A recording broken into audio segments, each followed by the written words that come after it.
So I have watched the entirety of the brand new Fallout TV show. It was no easy feat. It's 8 episodes long, so that's about just under 8 hours of content. And I can definitely say that it is one of the shows of all time. Honestly, my original idea was to do like an 8-minute video where I just sit here and say, yeah, it's good. There's a couple things that are cringe, and then give like specific examples. Just a very surface level, superficial review. But I feel like to explain how good the show is, because it is pretty good, and also how terrible the show is as well, I really do need to just, break everything down and go into all the good things about it and all the gripes I have with the show. Now, before getting into it, I do know that the entire show was released at once, which I'll be honest, a lot of people are against that. I think that's great. When a show is released all at once, you can watch it in your own time. You can binge it all in a day, or you can kind of spread it out. I don't need to repeat the situation with Invincible, how they released like 4 episodes once a week and then basically took a break for 6 months and then brought back another 4 episodes that were weekly. And the problem with that is with Invincible, it basically is like the #1 most watched show on Amazon right now. So there was a lot of hype around it. But even though the scenes were great and,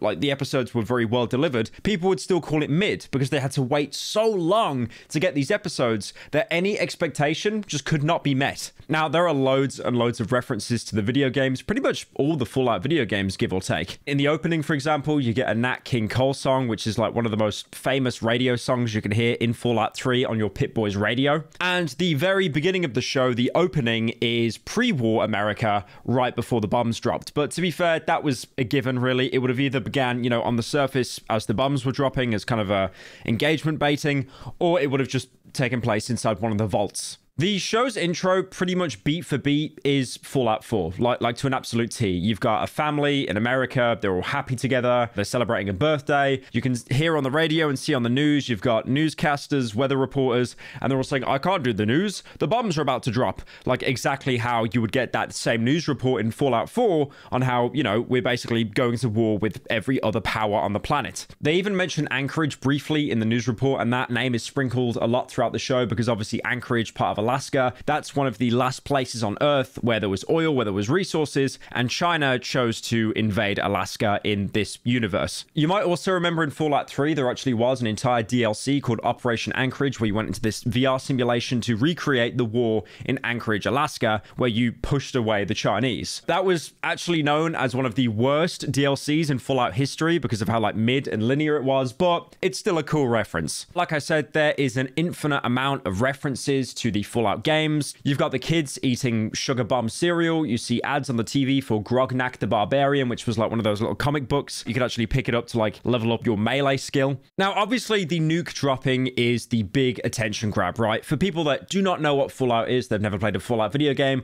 it's obvious that when they had the idea of this show, they needed bombs to drop the nukes within like the first 5 minutes or so to grab everyone's attention. Every show is the same, 8 to 10 episodes. Every show needs that attention pull within the first 2 minutes to make sure you don't click off the show and go watch, Friends instead. But the weird thing is when the bombs drop, it's an entire house party for this little girl, and there's like, loads of parents, loads of kids around, and the girl is the only person to actually notice a nuke going off. Keep in mind, by the way, when nukes go off, they create that much light and are that deadly that if you look directly at one, you'll basically go blind instantly. And she's looking at it, she's fine, and then she's like, hey dad, look, is that me or is there a bomb going off? And then for like a good minute or so, they're actually the only 2 people at the house party to notice this nuke going off. And the rest of the family, the people at the party, they don't even notice until there's a shockwave from the nuke that blows out all the windows. And then, everyone starts, running around, like trying to get supplies, going into their little Fallout shelters. Not the actual Fallout vault shelters, but, just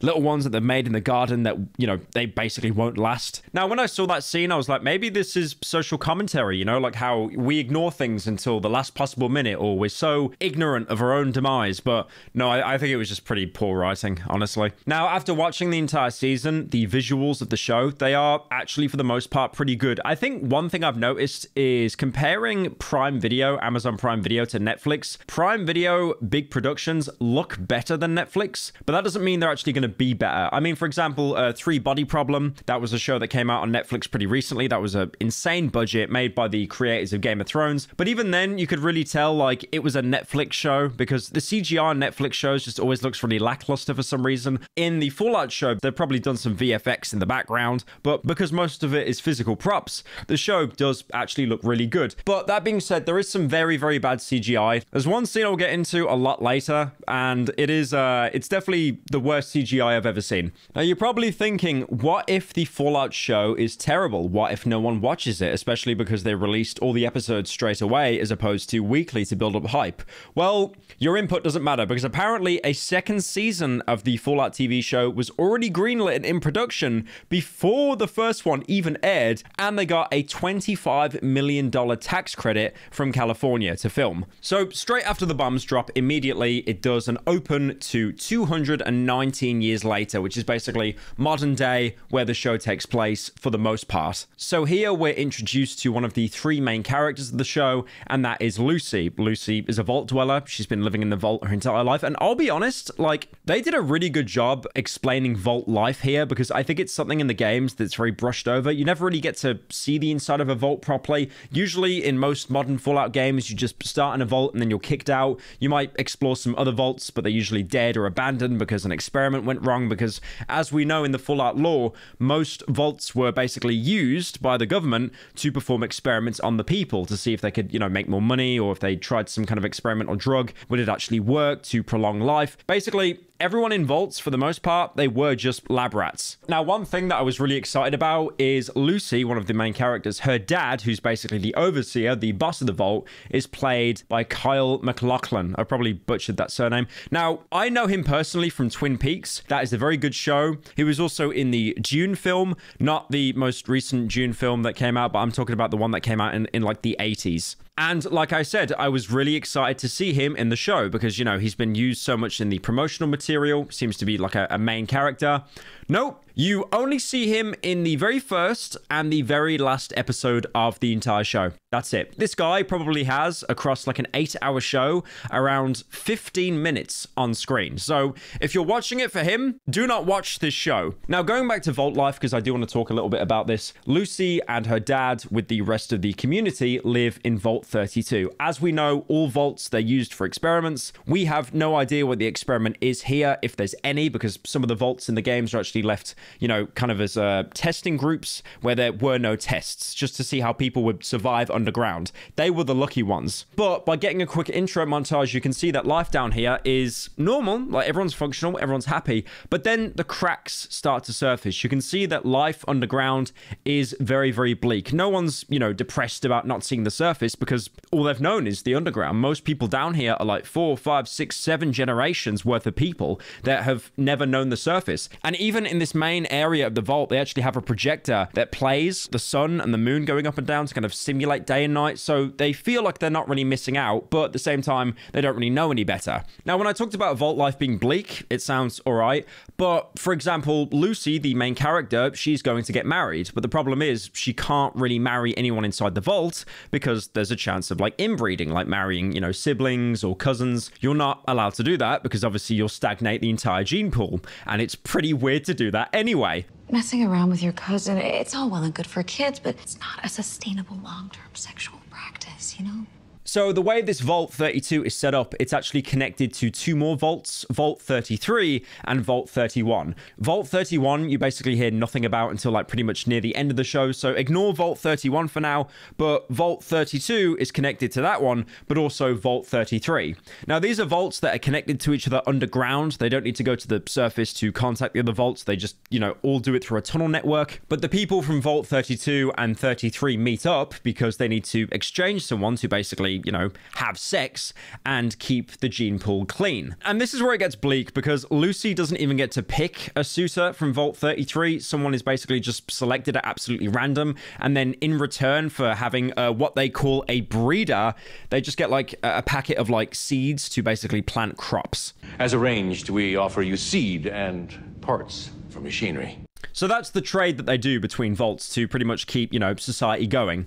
even at one point as well, when Lucy is trying on a wedding dress, you can see like a bunch of signatures and dates wrote on the wedding dress, because probably in this vault, there probably only is one single wedding dress. So it basically has to get shared around for generations around everyone in the vault that gets married. Obviously, after the wedding celebration, the guy from Vault 32 wants to just have sex with Lucy absolutely immediately. They even go back to the bedroom and she's fine, just kind of like chilling, lying on the bed. But he strips down completely naked, basically demanding sex straight away. And you kind of think, well, you know, if they're stuck underground pretty much their entire life, basic urges like that, they probably do take control.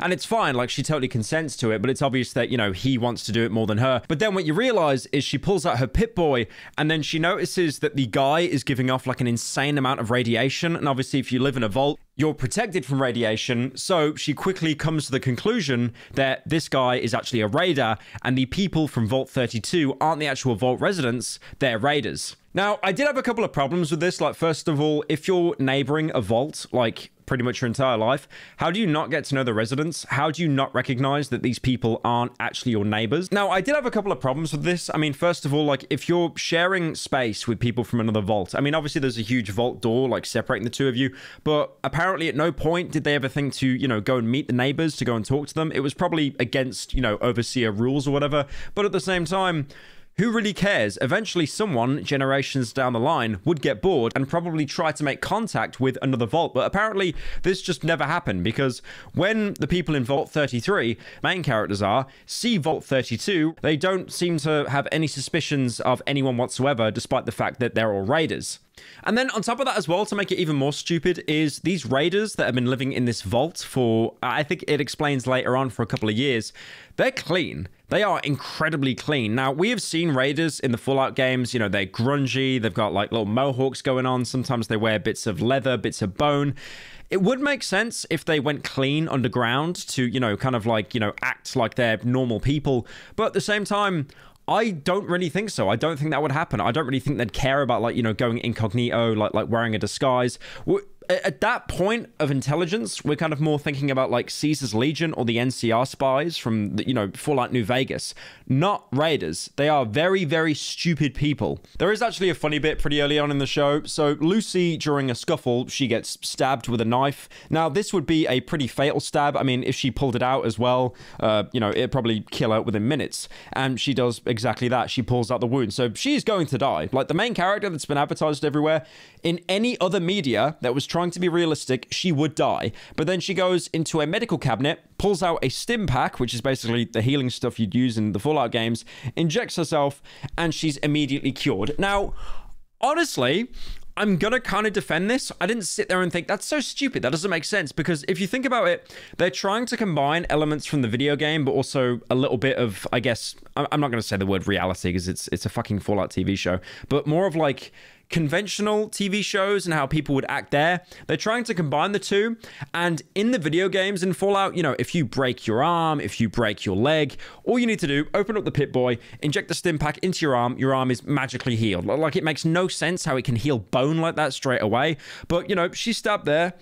Even though she's still bleeding, it isn't like an X-Men Wolverine thing, like adamantium, where like, you know, the wound closes over and you can see it healing. That doesn't happen. She does need to get it stitched later, but, you know, injecting a stim pack and she doesn't die, like I can believe it because I played Fallout games. Now, when the jig is up and the raiders start attacking all the vault dwellers obviously get their asses kicked. In the intro montage, you do see the vault dwellers, you know, using guns and stuff. Like, they do have basic training for if they get attacked, but again, I can kind of defend the raiders kicking their ass because it reminds me of a film called Demolition Man. In that film, I think it came out again in like the 80s or something. It's a very old film. That film had Sylvester Stallone and Wesley Snipes. And in that film, it's basically set in the future where there's been absolutely no crime in decades. Like nothing. Like no one's even littering on the street. And because of that, the police are useless. They don't know how to arrest anyone. They don't know how to calm down a situation. You basically have this one guy that was like frozen in the film and then he wakes up and he's from the past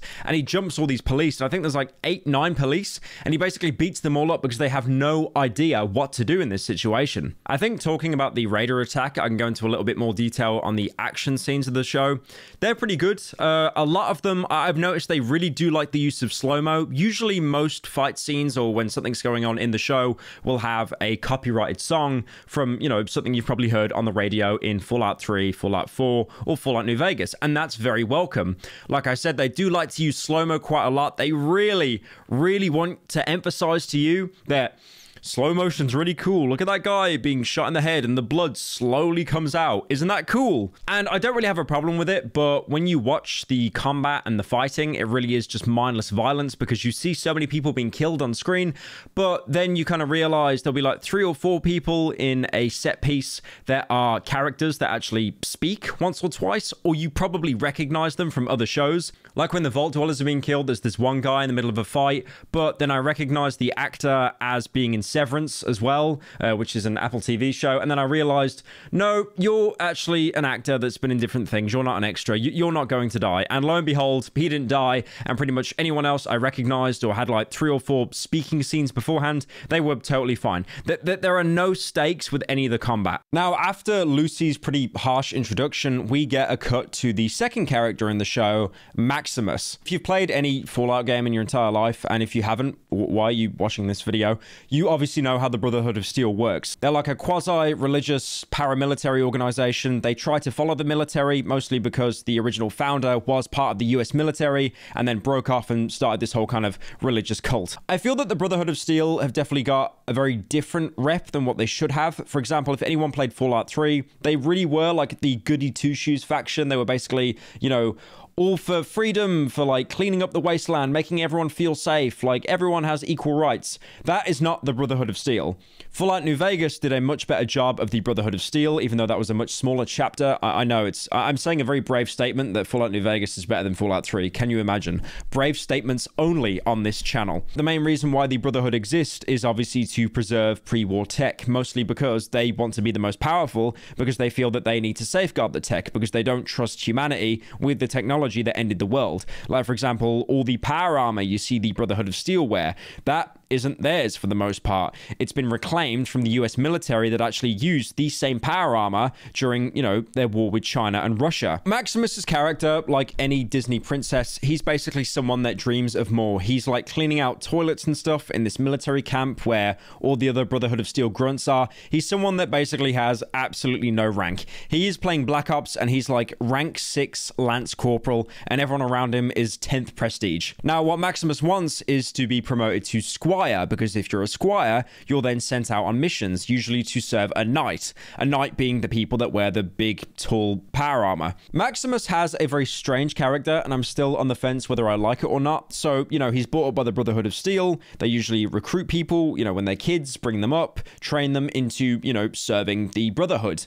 And because of that, like, quasi-religious aspect, you think they kind of die with honor, all that kind of stuff. But then you realize the foundations of the Brotherhood of Steel, especially this chapter, because the entire show takes place in California, this Californian chapter, they're not corrupt, but they're very, very unstable. A good example being Maximus wants to be promoted, like I talked about, but he doesn't get promoted to Squire. One of his friends does. And he's a little bit bitter over that, which is fair. I mean, like, you know, friendly rivalry.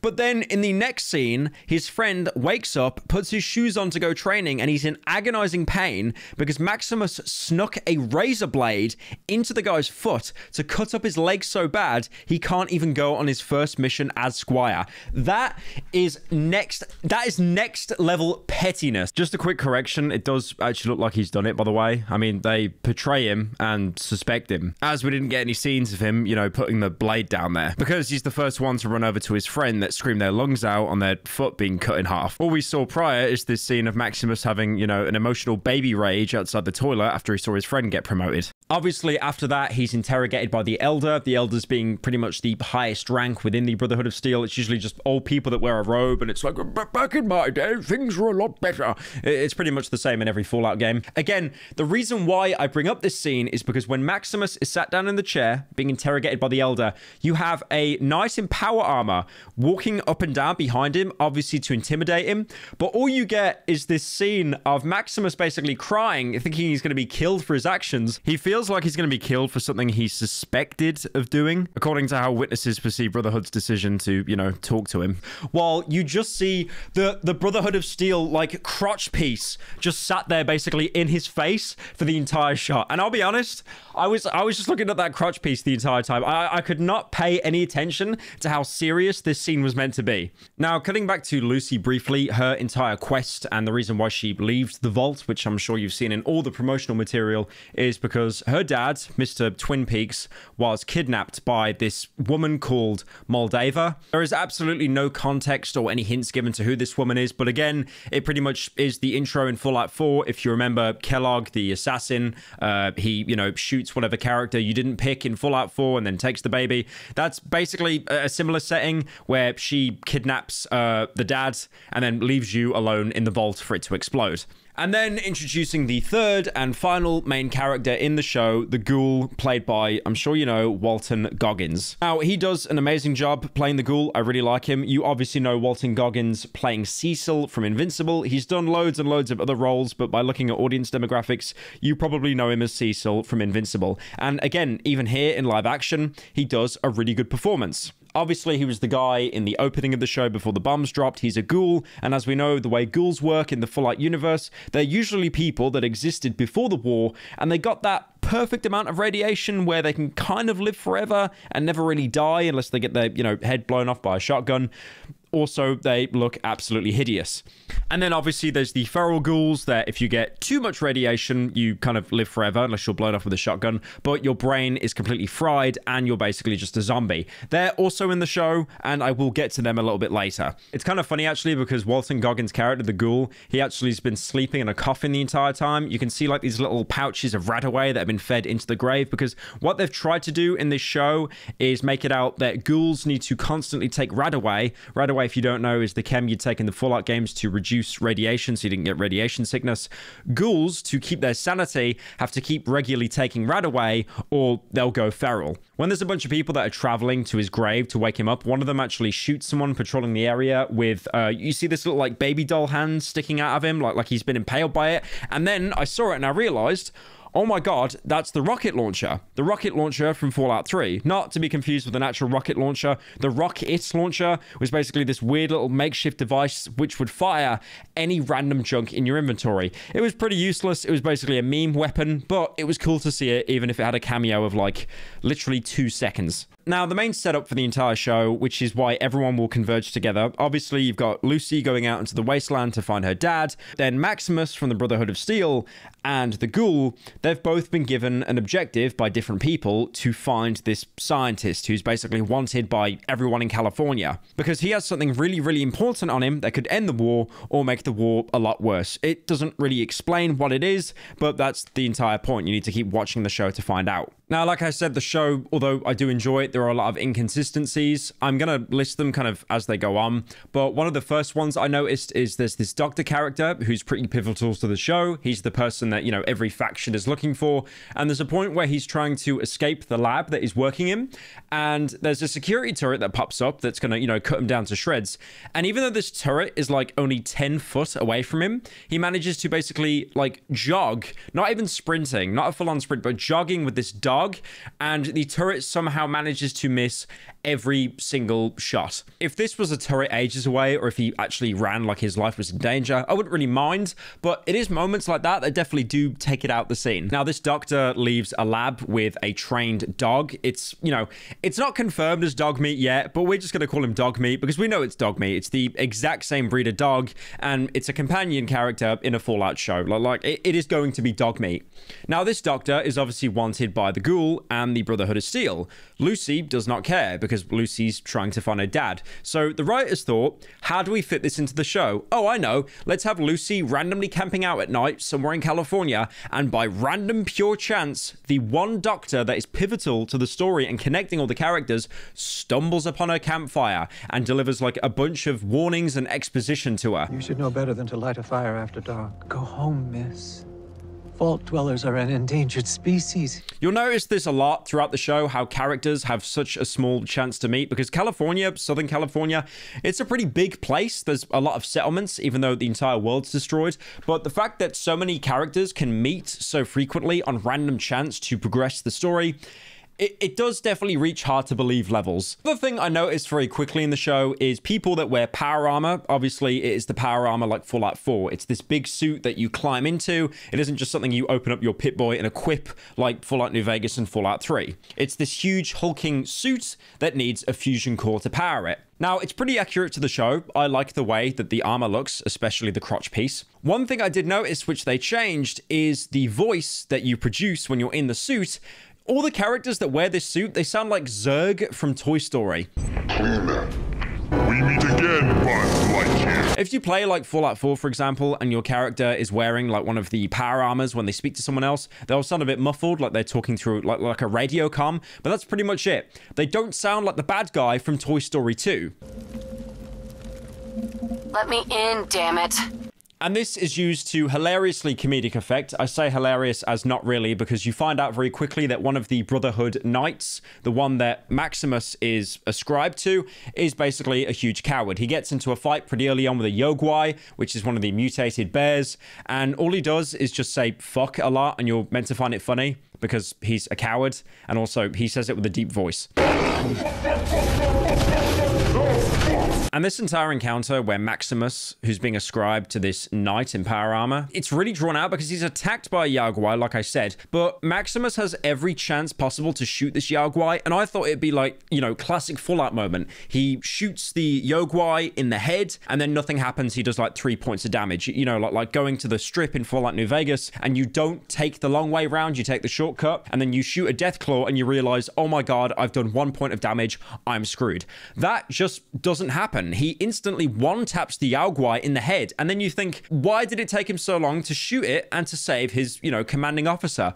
Oh wait, because we need tension in the show. Some other inconsistencies as well. Like I said, Lucy is from a vault. She's trying to find her dad, and because she's from a vault, she's a goody two-shoes. She's basically playing on very high karma. She has to be as nice as possible to everyone around her. Like, she meets this one guy living in a house in the middle of a desert, and it really does look like the scene from The Hills Have Eyes. The guy himself, he's got no ill intentions. He's just trying to, you know, survive in the wasteland, and Lucy gives him a bottle of purified water. Now, purified water, that's a really cool nod, because that was a thing in the Fallout games. You had dirty water and then purified water. Purified water being a lot harder to get hold of. Obviously, purified water was incredibly rare to find unless you know, brewed it. I think you could make it in Fallout New Vegas, but in Fallout 3, you basically just had to find it, or very rarely have traders trade it with you. Now, when Lucy gives this guy this bottle of purified water, which again is in the games, he screws off the cap and he just starts guzzling it all down, because obviously, you know, he's someone living on the surface. He's probably not seen purified water that isn't full of parasites and rads in years. But the problem is, and for people that care so much about the video games, it makes the entirely wrong sound effect. Instead of, like, you know, the gulping sound you hear when you drink purified water, instead it makes the sound when you drink a Nuka-Cola. If you open up your Pip-Boy in the Fallout games and you drink a Nuka-Cola, you hear the cap pop and then the kind of fizzing noise. That is the sound effect they play when he's drinking purified water. It is such a small thing to nitpick, and I really don't care. I just think it's really bizarre how they use that sound effect on like still water with like a lid on it, but yet they make like a cap popping noise and a fizzing sound effect. I don't know. It's just stupid. Now, like I said earlier with Maximus and that whole awkward confrontation with the bear, I think one of the main reasons they did that is because they wanted the knight to lose the battle. So Maximus then gets his power armor, because, you know, we need to have him have power armor because he's just a scribe at the minute. He's not allowed to use it, but in all the promotional material, he's a main character that is wearing power armor. He needs to have it. So you get the feeling at this point that Maximus is actually a bit of a piece of shit. He let his superior officer basically die because, you know, he wanted to try the power armor. To be fair, the knight did say, you know, you're going to get killed for this. You know, you didn't save me. And then you find out as well that the knight, like I said, running away from the Yogwai, was a huge coward. But it does play up that Maximus is a bit of a selfish prick, which I thought was interesting, because at the minute you've got a bounty hunter ghoul, a goody two-shoes girl, having someone that's more kind of morally ambiguous, that would be good. But they really just don't explore on this angle at all. I did like, though, when Maximus puts on the suit, you can really see like his ego is absolutely soaring, as most people would be, because, you know, on the surface, you're just trying to survive day to day. It's usually who has the better weapon or who has leather armor or not. But you hulking around in this, like, you know, 2-ton steel suit, you would feel insanely powerful. And he's like, you know, kicking down entire buildings with like rubble, punching stuff. He's even like, you know, sorting out two people arguing at one point by grabbing one of their heads, like, until it nearly explodes. And, you know, he's obviously flexing his ego. You can see him giggling. But for someone who's introduced by being bullied by the other people in the Brotherhood of Steel, it kind of makes sense that he's getting a bit of a release. Eventually, Lucy reaches, like, this big town, this settlement. It's almost like Diamond City from Fallout 4, but not really. And guess who she bumps into again? The scientist that she met at the campfire literally the night before. Because, again, it's almost like the writers had no idea how to progress her storyline and have it intersect with the other characters. Maximus and the Ghoul both want to find this scientist. Lucy has no idea who he even is. But again, they needed to force it in to make sure that she's involved in the story. And this is one of the points in the show where you realize the writers are really relying on this crutch, because like I said, Lucy is in the same town as the Doctor by pure coincidence. The Doctor says to her again, you shouldn't be here. You're a vault dweller. People on the surface kill vault dwellers for basically nothing, and there's no way you're going to survive up here. Obviously, the writers have no way to organically implement the Ghoul, so he's just waiting around in town for the Doctor. That leads to a shootout where the Ghoul kills everyone in town. So now Lucy has to escort the Doctor because she has no choice. Everyone else is basically dead. And then on top of that as well, Maximus in his power armor attacks the Ghoul because he's, you know, trying to be like a good guy, protecting this woman who he just randomly found, that being Lucy. So you have the Ghoul and Maximus fighting each other. I do want to correct myself, by the way. He does have a pistol that he loses because, you know, just complete lack of training. But yeah, after he dropped his pistol, he starts to go fisticuffs on the Ghoul. But he's still bested by the Ghoul. The Ghoul basically just does a bunch of sneak attacks around him, the equivalent of like being a Skyrim stealth archer, you know, for like, you know, shooting the bow for 2 times damage, gets him stuck on a winch, and then Maximus flies off into the sky like fucking Team Rocket from Pokemon. I wish I was making that up. And straight after that is another really stupid scene. Like I said, this scientist that everyone's looking for, he has dog meat with him, right? And dog meat attacks the Ghoul because the Ghoul tries to attack the scientist, you know, just active natural defense. So the Ghoul basically stabs this dog. You think the dog's dead, and then he kind of feels bad, and it's like, oh, well, I'd kill an entire town full of people, but I'd never hurt an animal. And that was demonstrated like when the first time he woke up out of his coffin, because one of the guys had like a chicken on him, and he didn't eat the chicken. He just killed everyone else instead, because he can be an asshole, but he's not a complete asshole. He won't harm animals. So yeah, he does the dog what Lucy did in the very first episode where she was stabbed. He just shoots the dog with a stim pack, and the dog is just completely fine, and then suddenly becomes completely loyal towards the Ghoul, which doesn't make any sense. And then after all that, you think this scientist is very important. I wonder what he's got to say to Lucy. He basically says, oh yeah, the important MacGuffin thing, it's in my head, by the way, so I'm gonna die now. Just cut off my head. So this character that had so much build up, he basically just dies at the end of the second episode, and you think like, okay, what's the entire point of that? So she cuts off his head, and the reference was pretty cool because in his bag was a Ripper. You might remember the Ripper in Fallout. It was like this kind of melee single handheld chainsaw thing. It was like, so she uses that to cut off his head because that has the, you know, special important MacGuffin thing that everyone wants. And she continues off with the Ghoul trying to basically track her. And that's what happens the entire series pretty much until the end. It is this game of cat and mouse where you have these 3 characters and they do intersect paths a couple of times. Maximus is a good guy. Lucy is a goody two-shoes. The Ghoul is a little bit more ambiguous. Is he a good guy? Is he a bad guy? The Ghoul does actually have a lot of flashbacks. Pretty much every single flashback you see pre-war, and they do sprinkle those throughout the show. It really only has the Ghoul when he was human as the main focus, and I do like those. They're not just filler. It's not just flavor to show what life was like before the bombs dropped. That also does progress the story as well, which does play into the big reveal in the finale, which I do have to say, I'm pretty sure you guys saw this coming. Unfortunately, the ending is not an ending. It is just a complete build-up to season 2.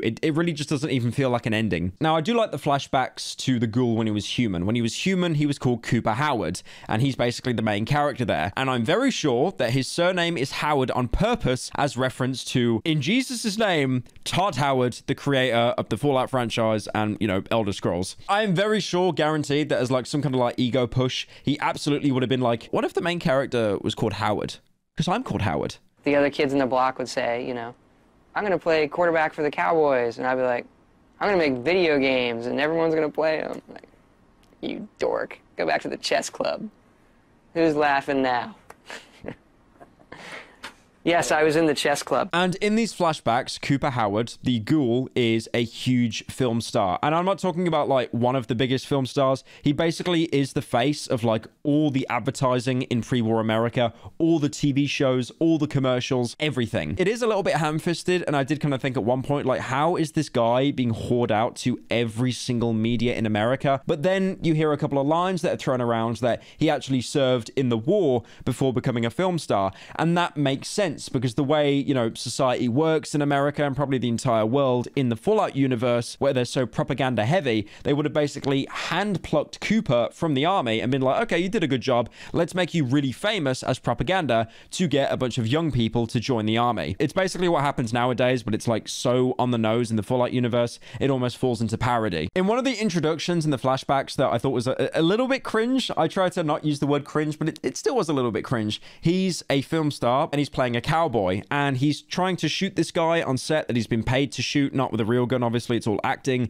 And then, you know, he says like, stop the cameras, and he says, do I really have to shoot this guy? And then the director turns around and says, yeah, because people need to know that even the good guys can become bad. And then, you know, I don't know what they were thinking the audience were going to do. Like they start like doing the soy face, be like, oh, I get it now, he was a good guy and Le Wasteland made him Le Bad, and now he is Le Ghoul. You're a ghoul? That's right, like my face. I think it gives me a sexy King of the Zombies kind of look. Because that's obviously what they're hinting at. Like, I did kind of roll my eyes a little bit there. That was a little bit cringe. Now, going back into the present day, I haven't talked about Maximus for a minute. He obviously got his ass beat by the ghoul, and he's basically been left out of the plot. He kind of wakes up and he's like, wait, I just got my ass kicked. That kind of sucks. So he needs to get his power armor repaired. He needs this little coupling link fixed. He takes it to a vendor, and then she says that'll be 5 caps.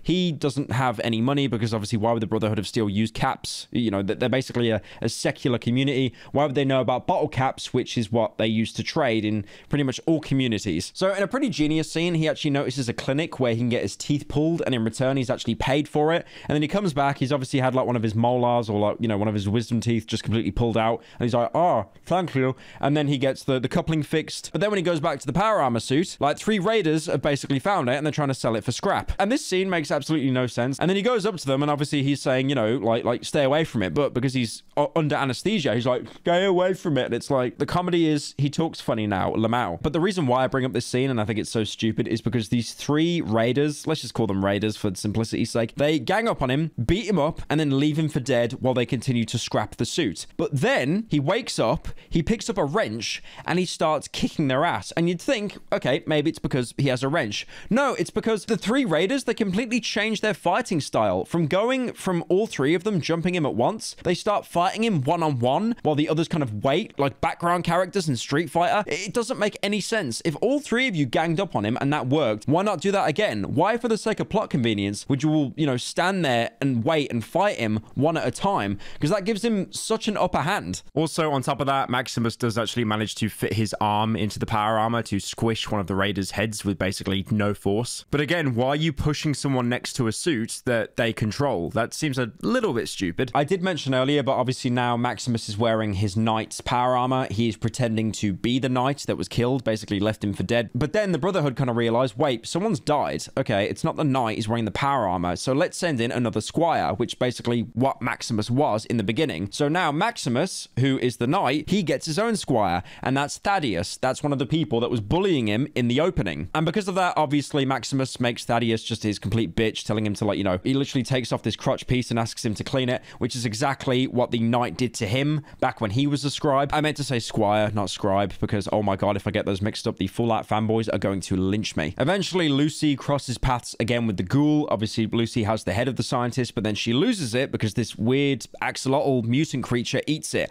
And before that as well, this mutant creature that's living in like this body of water, it eats a deer.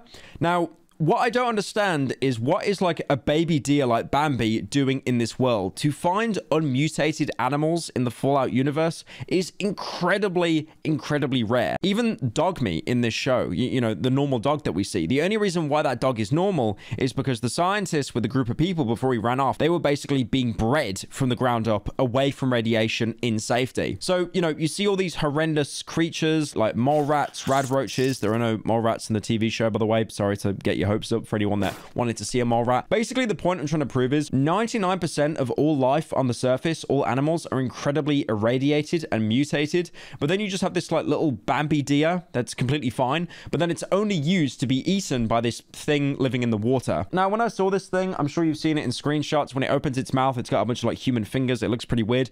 I thought it was a gulper from Fallout 76. I have never played that garbage game, but apparently a gulper was something that was introduced in that. It's not a gulper. It's an enemy that is unique to the show that's explained a little bit later. It's basically this huge mutated axolotl because it's got the little fins, but then it also has fingers in its mouth. So basically a Kinito pet jump scare. Now, Ghoul tries to use Lucy as bait in the water to bring out this huge axolotl thing. But the thing is, what I don't understand, the axolotl thing, it has eaten the head of the scientist, right? So they want to bring the axolotl to the surface to get the head back because that's got the big MacGuffin thing to progress the plot. That makes sense. But then when it comes to the surface, when it's about to, you know, eat Lucy, what the Ghoul starts to do is just stab it with this like really tiny pole. And keep in mind, in the previous scene, there was this entire shootout in a town, and the Ghoul is using like a lever action rifle, and he's got this pistol that I think is unique to the show. I've never seen it in a Fallout game before, and it fires like mini nukes because the bullets are shaped like mini nukes, and when they hit someone, they will blow an entire hole in your chest. Why not just use that on the axolotl? Now, if you're worried about it destroying the head, maybe just aim at its eye or something. Why hit it with this pathetic little pole? The reason why I bring that up is because the axolotl gets away, because again, it was being stabbed with a stick. It's not going to do anything. The thing is like 14 feet tall. Now, we finally get to see how important those vials of Radaway were, because when we saw Lucy using the saddlebag to hit the axolotl mutant, all of the Radaway smashed, and he realizes that he's probably going to become feral soon. And then obviously the writers for the rest of the episode had no idea what to do next, so they bring back Maximus just to kill the weird axolotl thing and get the head back. So again, it's like they're trying so hard to keep these three characters intertwined in the story, but it's a cope. It's basically one of the three will make progress, the other two will trail behind, maybe they intersect, maybe they become friends, maybe they don't, but it's like weaving in and out, and it's not in a good way. It feels like Game of Thrones, but instead of like 5 houses, it's like one house, and one of them might go out to walk in the garden occasionally. I also did want to mention that even though Lucy is from a vault and she's left, it occasionally does cut back to vault life in the underground, and the pacing here is very weird. Now, as we know, if you played any of the Fallout games, the vaults were made by Vault Tech to protect people from the apocalypse, but the real reason they were made is to conduct experiments for the US government to see, you know, what would happen if only women were in the vault, or only men, or what if there wasn't enough food. They basically used them as lab rats. Now, if you've played Fallout, you'll know that. You'll know what the vault storyline, which is basically the Beast storyline, is leading to. But to people that haven't watched the show, you will just kind of be watching it thinking, why do they keep cutting back to the vault? It doesn't make sense. And they bring up a lot of plot points that don't go anywhere. Like, for example, one guy comes up and he says, oh shit, the water chip is busted. We've got around 2 months of water left. The water chip obviously being a reference to Fallout 1. In that game, you had to basically find a new water chip for your vault, and the game was under a time limit, or else everyone in the vault would die. They almost do it as a reference, but then it's never brought up again. It is never brought up that the vault is going to run out of water, and they bring this up very early in the series, and you think, oh, someone else might have to go to the surface. Lucy, for example, who's already left, she has a brother called Norm. Now, Norm is the main character in the Vault B story. He's the one kind of lurking around trying to find the truth of the vault, and you thought he'd go to the surface to try and find a water chip, but no, even though apparently they're all going to run out of water, it's just never brought up ever again. Now, obviously, it's a show, not a video game, so they're going to take a lot of liberties. One thing I did notice they changed a lot are the ghouls, the way the ghouls work. The way ghouls worked in the video games is ghouls are people that were affected by radiation, usually from the initial nukes that were dropped back just before the war started. And these people got a perfect dose of radiation where basically they would live forever, or at least hundreds of years and not age, but still keep their sanity. But one alteration they've made in the show is and people seem to be sane when they're affected by radiation. They'll turn into ghouls, but they'll still have their mind intact. But every single ghoul will slowly lose their mind and turn into a feral ghoul, basically a zombie, if they're not constantly taking rad away. So that's something that the ghoul needs to keep finding. Not like ghouls. Well, I guess they do, but also the main character is called the ghoul. I'll be honest, I'm just going forward. I'm going to call the ghoul Cooper because that's his name in, you know, pre-war before the bombs dropped. And if I keep calling Ghoul the Ghoul, that's like calling Lucy the woman. It's going to get very confusing. But yeah, that's basically the main MacGuffin for Cooper's character. Like, he has to keep taking these vials of rad away or he'll turn into a zombie. It's basically like Zombrex from Dead Rising. You have to take it every 12 hours or you'll, you know, go blah, blah. You'll go sicko mode. Now, one thing that's addressed as well is a lot of the ghouls have actually been turned recently. Not recently, I mean like, you know, a couple of decades or so ago. But Cooper is the oldest ghoul known in California. He is over 200 years old because, you know, in the flashbacks, that's pre-war before the bombs dropped. He was already in his 40s and the show takes place 219 years after the bombs dropped. So he's basically the best part of like 300 years old. But all these other ghouls have also been recently turned because obviously there's still radiation out in the wasteland. Some people are still occasionally letting off nukes as well. I mean, a good example is in Fallout New Vegas. In one of the DLCs, you actually have the option to drop a nuke on either Caesar's Legion or the NCR base. There is one scene in the show which I thought was pretty funny, and it was obviously referential. You get the ghoul and Lucy and they have a fight with each other. Lucy bites off the finger of the ghoul and he's like, oh, I knew you were a killer. And then in return, he basically takes out a knife and cuts off her finger, so they're even. I think that was actually a direct reference to Fallout 3, because in Fallout 3, you could actually loot fingers off the bodies of corpses if you took a certain perk. That being the Lawbringer perk, where you could loot fingers off bodies and then sell it to people for money. And then there was like an evil version where you can kill good characters and you take their ear, which was like one of the worst perk balances I've seen in my entire life, because pretty much everyone you kill in Fallout 3 is evil, all the enemy NPCs. And then going around and killing good characters for an ear, it's like you're locking yourself out of quests. You're killing vendors. Why would you do that? One of the biggest things I noticed in the show is pretty much the only single character that is in the Fallout TV show that's in the games is Mr. Handy. That's the three-eyed robot that was basically, you know, everyone's butler, their personal assistant. Your thoughts? Charles Dickens walks into a bar and orders a martini. The bartender turns to him and asks, olive or twist?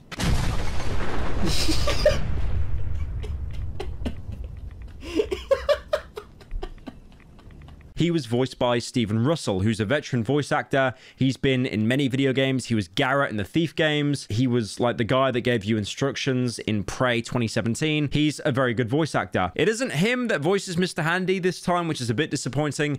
It's Matthew Berry. Matt Berry, which I know him from, is one of the vampires in What We Do in the Shadows. In that, he is absolutely hilarious. He really does have that kind of voice where he'd be narrating like, you know, 1920s radio commercials. He has this like deep booming voice where he's going to advertise a product to you and you're going to buy it now. Have you gone soft, my sweet syrup pie? No, my sweet syrup pie. I've gone hard.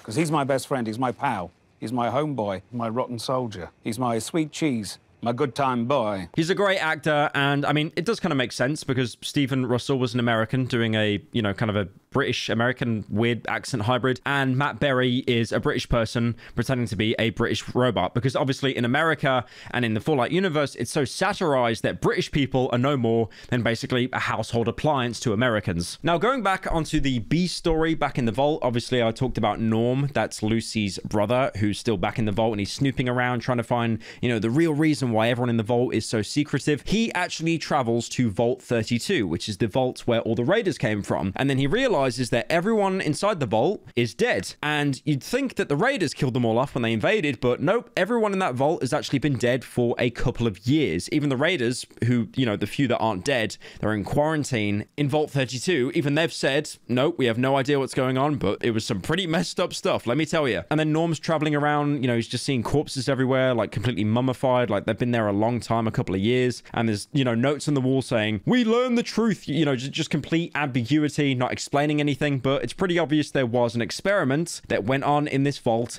that went wrong. Is it ever explained? Nope, it is never explained, and it definitely will not be explained in the second season. It's this plot thread that they bring up that there's something going on in the vault, but it is just never answered or alluded to ever again. There are secrets with the vault, I will get into that later, but this specific thread of like everyone being dead in 32, it is never brought up again, which is really stupid. So like I was saying earlier, the relationship with Lucy and the ghoul, it's a little bit shaky at best. So what what the ghoul does, he sells Lucy to these like raiders at a super duper mart in return for vials of Radaway so he can stay as a sentient ghoul. Obviously, super duper mart being a pretty infamous location in the Fallout games. I mean, I remember in the earliest teaser trailer tech demos for Fallout 3, I remember there was gameplay being shown of skulking around in a super duper mart, and I remember clearing out that same super duper mart in Fallout 3 when I was a kid. It's a really cool place to explore because it's a supermarket that's been raided, but there's also a bit of supplies left over. It's basically just this maze of aisles that you're free to experiment in and take out enemies as you please. I'd say stealthily, but as we know, the stealth system in the Fallout games is complete dog shit, somehow worse than Skyrim. We obviously know that the character of Lucy is a goody two-shoes. She's very high karma. She's lived in the vault her entire life. She doesn't even swear at all in the entire show. At one point, when she's meant to say this is a shit show, she goes, this is a shoot show. I like that. It shows that she is incredibly sheltered, figuratively and literally. But we need that generic point in the show where she changes, right? She knows how to survive on top. And because it's a show,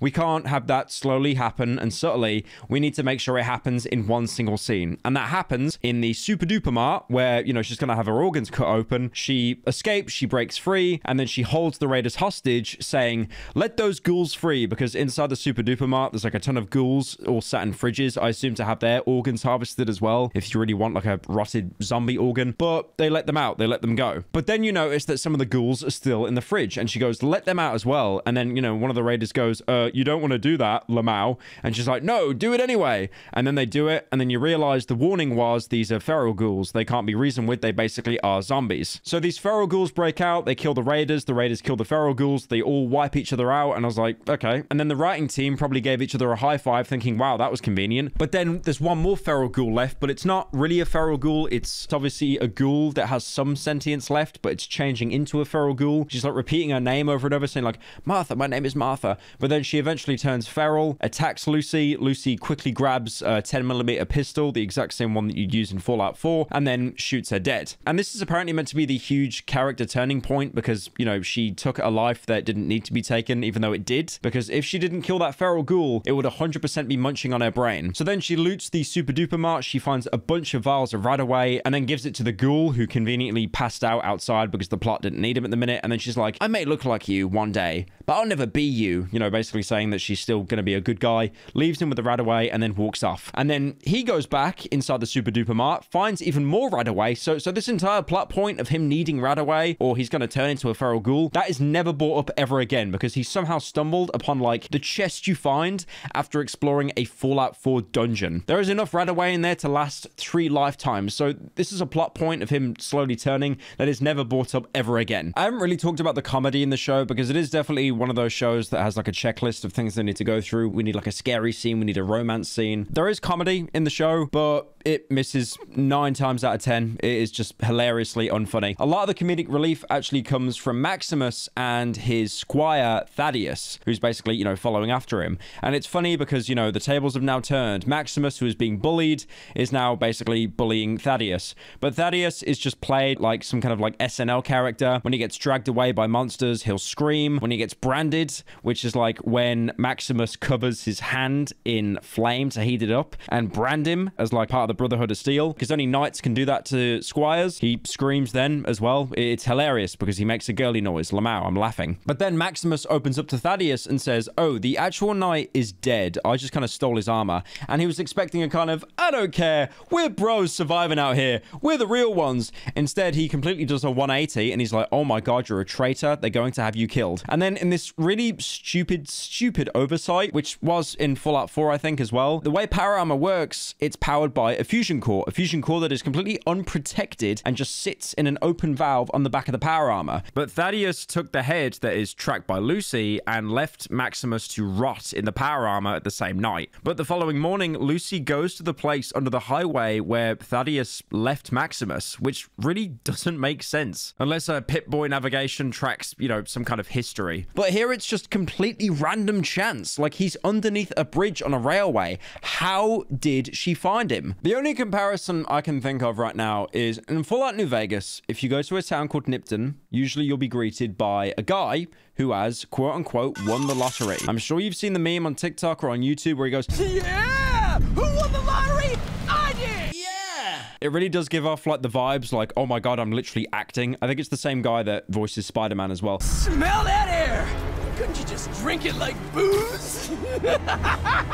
But it's like bumping into that guy in every single settlement you go to for the rest of the game. It does not make any sense how you should cross paths with such an insignificant character so many times. There's no like tracker revealed later on. Nothing at all. Now, another question that you're probably wondering is, where is the NCR? Where is the New California Republic? Because obviously the entire show of Fallout takes place within California, and that's where the NCR was originated. And as well, they were a huge presence in Fallout New Vegas. Obviously, I don't need to go into detail how great Fallout New Vegas is. You probably only played it because you saw someone do a video essay on it. Fair enough. I played it because I played it on the Xbox 360, so I'm better than you. They were a huge presence in Fallout New Vegas, but obviously, where are they? Well, they're actually mentioned. You never heard of the New California Republic? Especially Shady Sands, because Shady Sands was the original city that actually was housing the New California Republic. Now, in Fallout 1, Shady Sands was an incredibly small but thriving settlement in 2161. In Fallout 2, it was very well established, that being the year 2241, forming the NCR as the most influential political faction to emerge in pretty much the entire post-war United States, the New California Republic. And also keep in mind that Shady Sands had Vault 13 and Vault 15 in the vicinity. This Fallout TV show is actually the furthest in the Fallout timeline. I think it takes place around 20 years after Fallout 4, so it's the furthest game in the timeline, so it's all still trying to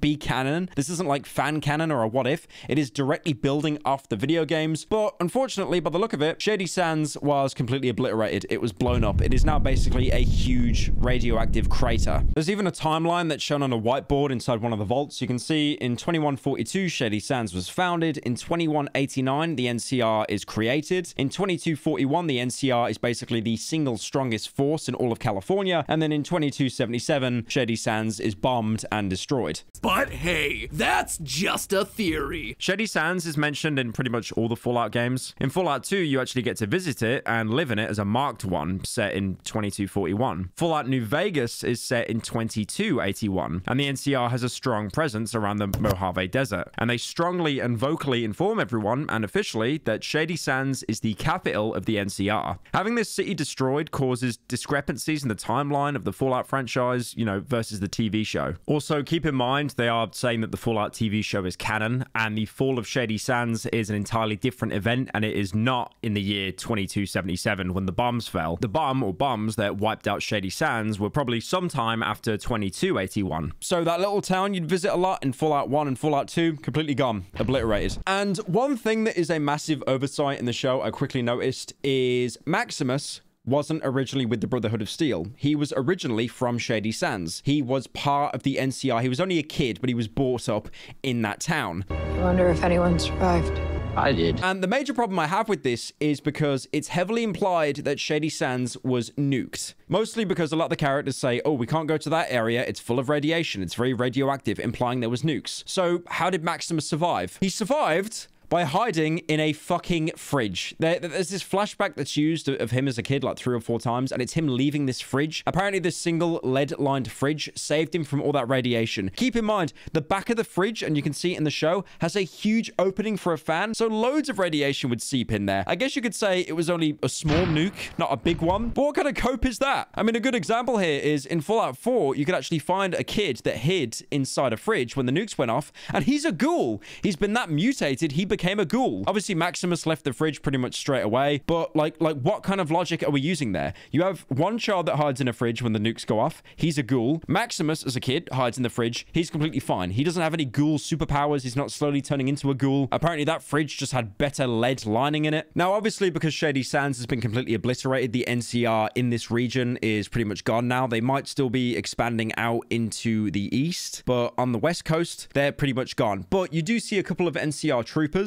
and when I see a couple, I mean, you see them for like 7 seconds because it's basically like a father and a son that used to be with the NCR. They've obviously retired now because it doesn't exist anymore in this region. They're still wearing the really cool, you know, the helmet with the goggles and the denim trousers and stuff. Like, they wear it. It's cool fan service, but they don't do anything with it. It is literally like a 7-second appearance. Circling back to Cooper, the ghoul, there is a lot of flashbacks, and pretty much, like I said earlier, every single flashback does pertain to him being the central focus. And I do like that because it does add stuff. stuff. Like, for example, in one point in the show, you know, as a flashback, he's talking to West Tech. West Tech was a defense contractor in the Fallout universe, and they oversaw the Battle of Anchorage, where China invaded Anchorage, and then obviously America fought them off, mostly because they had the, you know, the T-60 power armor, this big beefy power armor, and all China really had was the stealth suits, the Chinese stealth suits that you see in way too much porn.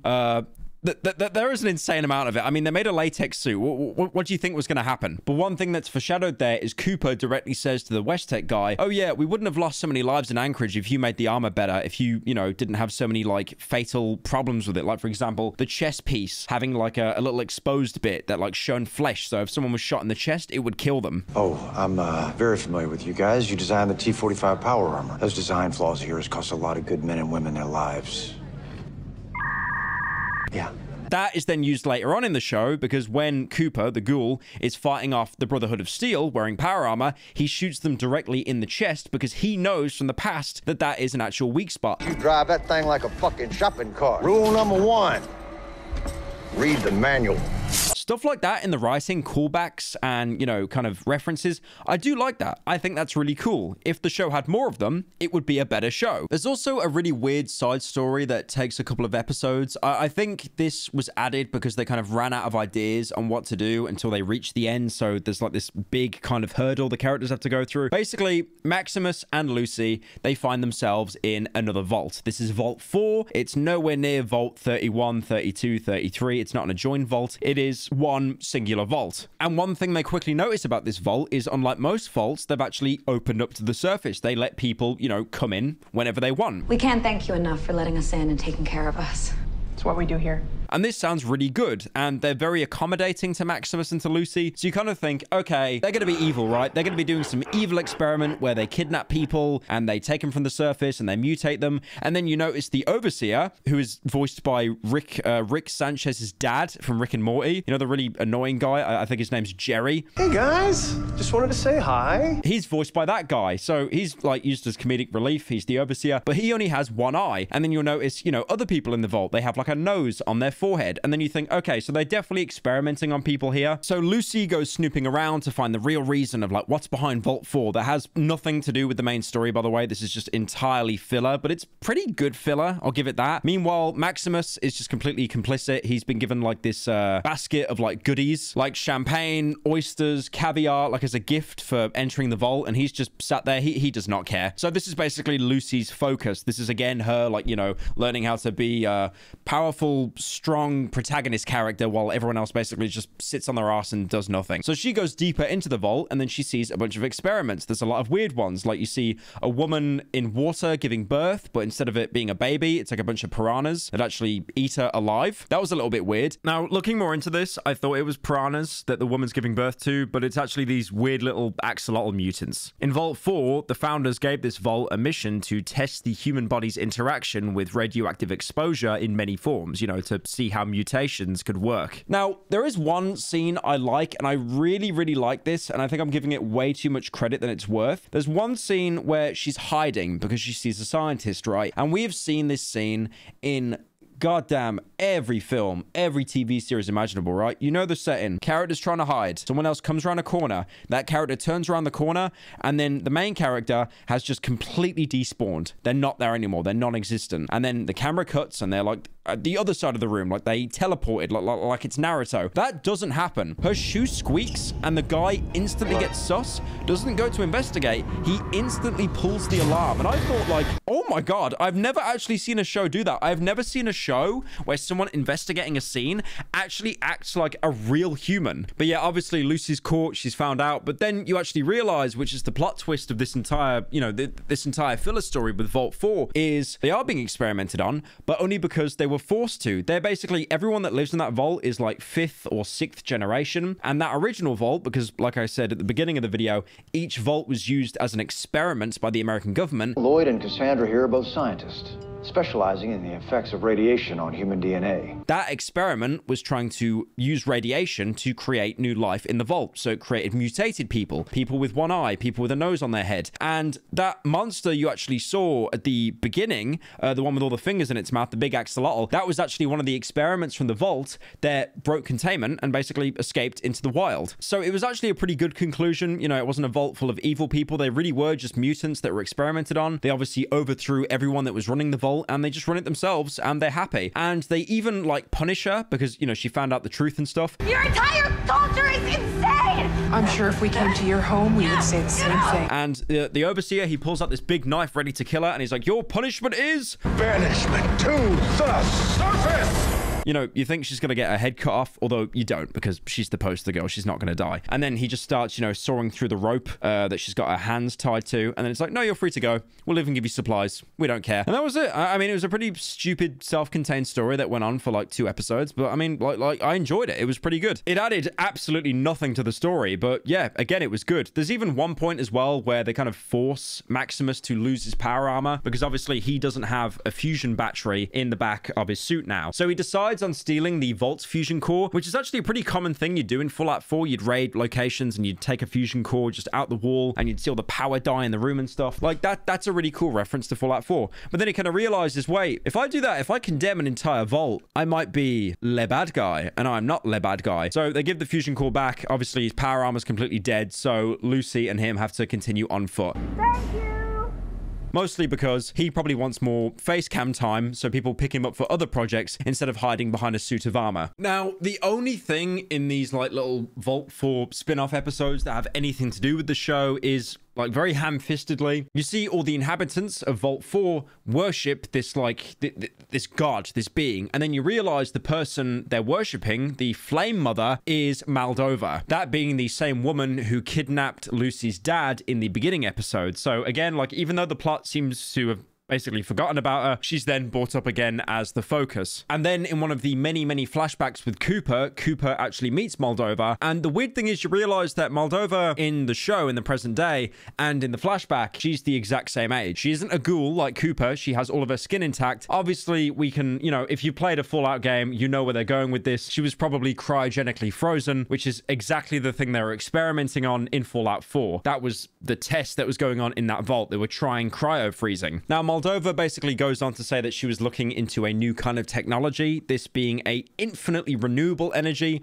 that no one would be able to claim as their own, and there'd be no capitalism because it would be for everyone. And this was cold fusion energy. And she says, unfortunately, that all the big contractors in America like Vault-Tec bought it off her and then got their hands on it and basically locked anyone else out from having access to that technology. Cold fusion, infinite energy. When Vault-Tec swept in and bought up every company I'd ever worked for. The final 2 episodes of the show is when it takes a real nosedive. I think as soon as they leave Vault 4, you kind of realize that everything else that happens in the Fallout TV show, they're only really doing it to plant the seeds for Season 2, because they knew that Season 2 was going to be an inevitability. Fallout is such a huge franchise now that they would not want it to fail, even if no one watched this show. They're already planning to do a Season 2, so planning, you know, a Season 2 build-up in Season 1 was unfortunately inevitable. So a lot of things that happen in the last 2 episodes, they really don't pay off. One of the examples I can mention is Vault 31. I mentioned very early into this video how there was Vault 32, where Lucy and her dad and Norm, her brother, came from. And then there was Vault 33, where they, you know, traded and bred, and obviously everyone there died and they were taken over by raiders. But there was also Vault 31 that I didn't mention. Now, Norm, being the little worm he is, investigates Vault 31, and then he realizes it's a very small vault. There's nothing in there. The only thing that's in there is a bunch of cryo chambers, the exact same ones from Fallout 4. And this basically contains like all the richest, most powerful people in the world. So this is the people behind Robco that makes the robots, West-Tech, the defense contractor, Vault-Tec as well. It's basically all the most important people in the world. Not the most intelligent, not the greatest and brightest, the most rich people. And then you see a little flashback with Cooper, and he's basically been instructed by Moldova, you know, in the past to, can you take this little listening device and can you listen to what your wife does? Because she works with Vault-Tec, and Vault-Tec are le evil. So he does that. apparently, like this woman that he never met before. He's like, yeah, sure, I'll take it. He does have a moment where he's about to throw the listening device in the trash, and he's like, this probably isn't a good idea. But then, just out of like morbid curiosity, he takes it back out the trash and he goes through with it, to the point that he even sneaks into the Vault-Tec building. And then there is this like comedically evil cabal meeting of all like the CEOs of all the big American companies. And I really don't like this as canon, but this is absolutely canon. They basically make it out so that America caused the world to end. America's biggest companies caused the nuclear fallout because they realized that if there was nuclear fallout, they would have total control of America and basically the world. They wanted to launch the nukes first to wipe out the other countries, and then they were hoping in retaliation that the other countries would fire back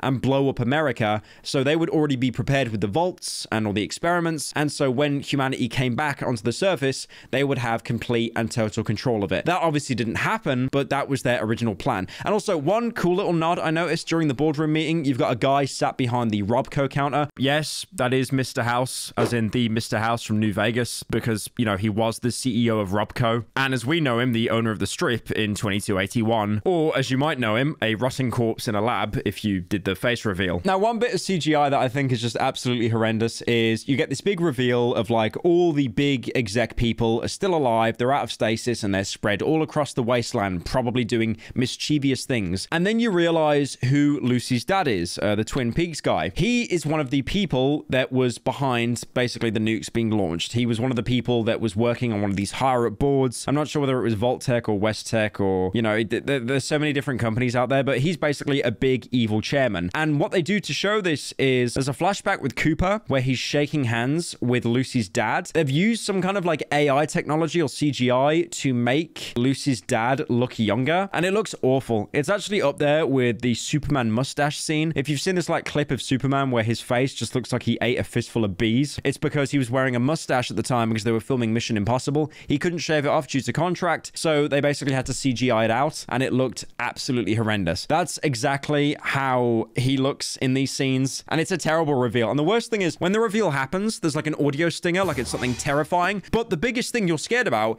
is how fucking terrible his face looks. You might have also noticed that Lucy's story of, you know, being the first person to leave the vault and finding her dad, it is basically beat for beat Fallout 3, and it is. It really is. The journey isn't the same, but the setup and the conclusion is pretty much the same. You know, her dad leaves, then she finds out her dad was never actually born in a vault. He's been on the surface, and he was doing something completely different to what the main character actually believed. Although, obviously, Lucy's dad in the show, he is pretty much evil. And they write it in such a horrendous way, because obviously when she finds her dad, Moldova is like taken him prisoner. He's locked in a cage, and then he's like, oh, Lucy, let's go home. And then Moldova is obviously saying, you know, tell Lucy the truth. Tell her that you're big and evil, and you destroyed America with all the other CEOs. As well as that, the tied up feral ghoul at the table is actually Lucy's mother, Rose, which, yeah.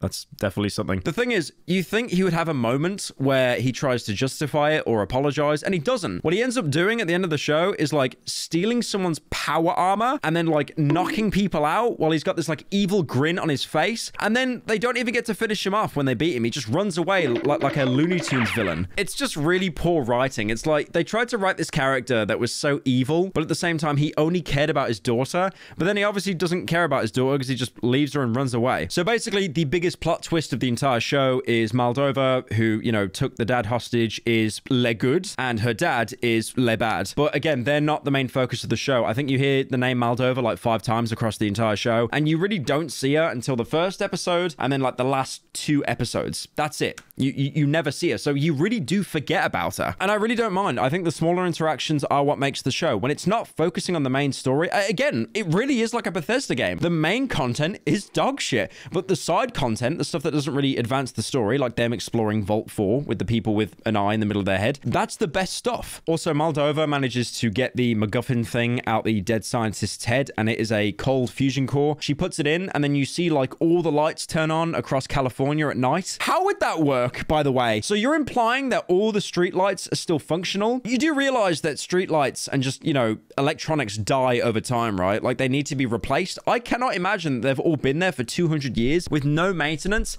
and they still work perfectly fine. It makes zero sense. How is an entire skyscraper gonna have all the lights turn on? Like if that stuff even still worked, let's say it did, which it wouldn't, it would be stolen for parts. Have you played a Fallout game? Have you played Fallout 4? I am a fat bastard. I go into every single building and I loot every single drawer, every single cupboard until my character weighs about 800 pounds, and only then I leave. There would be nothing there. All the electronics would be taken for scrap and salvaged as loot for caps. But yeah, I mean, sure, like she flicks a switch and all of California has its lights on. Hooray, good ending. So that should be season 1 of the Fallout TV show, right? No, because if you haven't noticed, I have talked about Lucy. I haven't talked about Maximus, because Maximus, they totally forgot about him as well. So he gets brought back into the show. He's doing this big assault on Moldova's base with all these Brotherhood of Steel, because they obviously want the cold fusion core. They want to preserve it because that's what the Brotherhood of Steel do. So they go in, they kill a bunch of Moldova's people because, you know, like they don't have power armor. And then the ghoul shows up.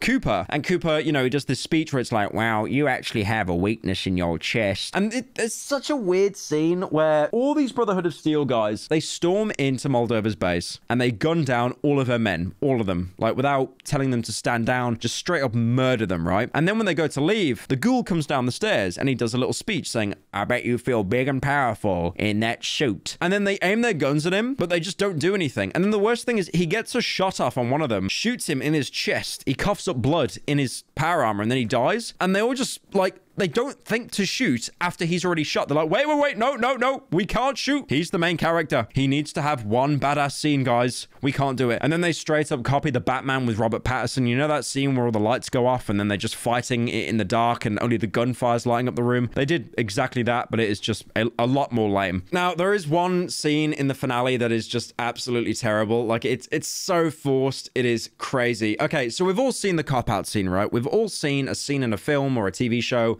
where a character looks like they're going to shoot another character, but they don't, or they shoot another character instead. Like we've seen all that before. Jesus, I did a video sucking off Utopia for 8 hours. And even in that scene, you got that old woman, Milner, like she's going to shoot the main characters, and then she just shoots one of her own guys instead. That is a cliche. We've seen that in so many things before. I don't have a problem with that, but this one is so forced. So basically, you know, the ghoul, he confronts Lucy's dad because, you know, the ghoul, Cooper, recognizes who he is because he met him when he was a human 200 years ago. And obviously, Lucy's dad has been in stasis, so basically looks the same. So he confronts him. He, you know, jet sets off with the power armor, which is just this really, really stupid scene. And then Cooper says to Lucy, you can, you know, go back to your vault, live your own life, or you can join me and we can find the killers. We can find your dad. We can find the people who ruined the world and bring justice. And obviously she wants to do that, right? So she pulls out her gun and they make it look like she's aiming at Cooper, the ghoul, to shoot him, even though she would have no reason to do that because even she was indecisive about killing her dad or not because she realized how much of a monster she is. But the way the camera's angled, you can tell that she's aiming at nowhere near Cooper.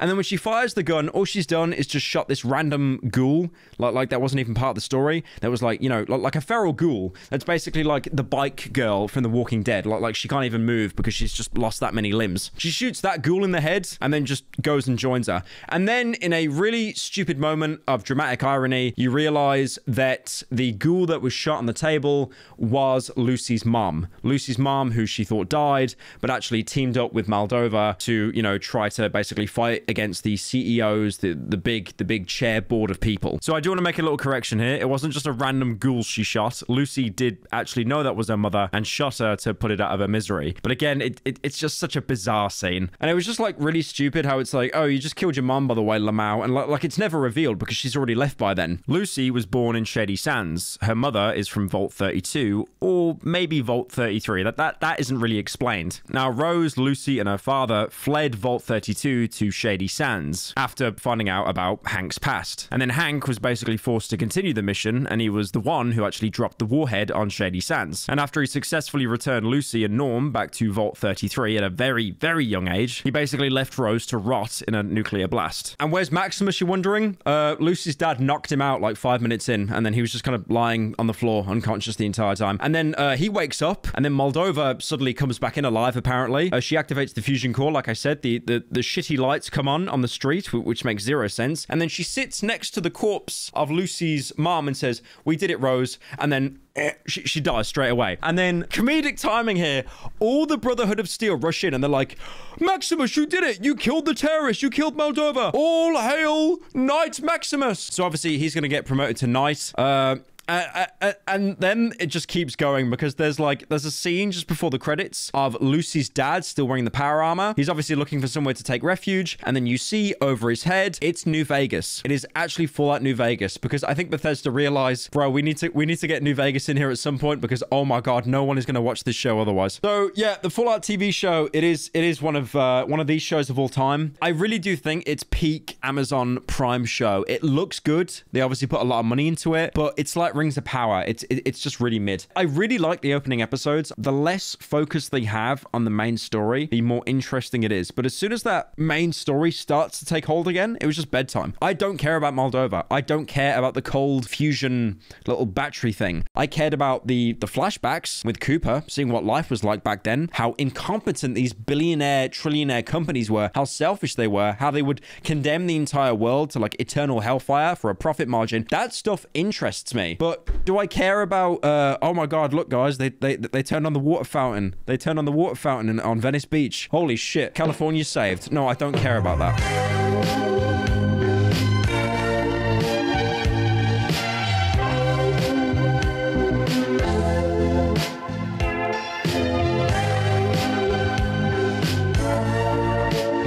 Don't flinch, you coward! Just say the word and it's all over.